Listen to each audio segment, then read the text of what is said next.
Hello, this is PV Magazine Live from Intersolar 2023. We are joined here by George Hilton, Research Manager at S&P Global.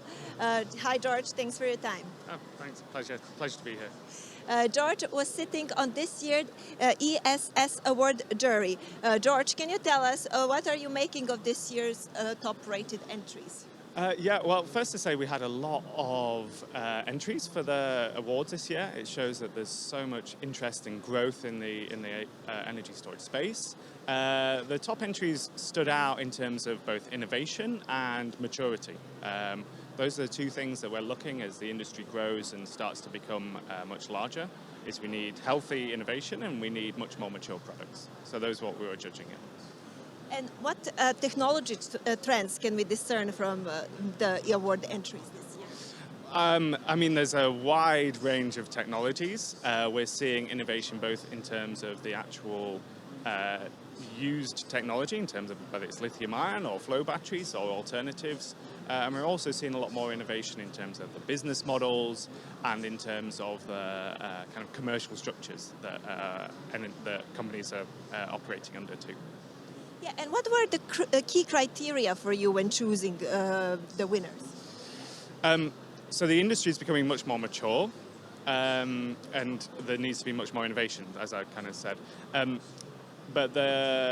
So in terms of the maturity, I think we need products that are easy to install, that are proven to be safe, that are bankable and that customers like and are easy to use in terms of the use cases. And we saw that with a lot of the products that applied. In terms of the innovation as well, there's a lot of interest on the supply chain and the potential for easier supply chains. Is definitely one thing we pay attention to there. And then also potential for low cost and overall lower cost of storage going forwards, I think is really important too. Okay, you mentioned supply chains and also alternative lithium-ion technologies. So when can we expect that they claim like a more sizable share of the market? This is, I mean, it's one of the core questions for the space at the moment. I think as the industry grows, it's getting more and more difficult to displace lithium. Lithium's getting more momentum behind it. It's also dropping in costs and more companies are more invested in lithium technologies. And so any competitor needs to grow faster than lithium is and displace lithium. We don't expect that to happen in any meaningful way until beyond 2030. And that will really be driven by technical improvements to alternatives and them being available at scale. And also changes to the market which adequately remunerate longer duration storage as well. Okay, last year we saw also an uptick in the battery prices. What is happening at this point? Yeah, I mean, battery prices are super volatile. They're driven, they have to respond to changes in dynamics of the Chinese EV market, which is a huge one. And so battery prices were really, really high around a year ago. They've now subsequently dropped as the EV market's starting to cool off in China. And so we're on a bit of a rocky ride. Indeed. Yeah, and looking to 2030 from now on, we expect exponential growth of the market.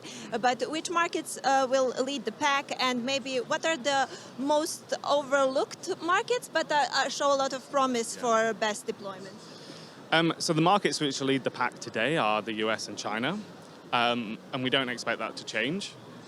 China is growing a lot quicker and will become the largest market in 2024 globally. In terms of underappreciated markets, I think actually continental Europe is underappreciated. We'll see a lot of new commercial. We'll see a lot of new business models developing in continental Europe in response to changes to regulation, which could really ramp up the growth there. The fundamentals are very, very strong in continental Europe because we have so many renewables. And so there's a lot of potential higher growth here. Many thanks for your time, George. It was a pleasure.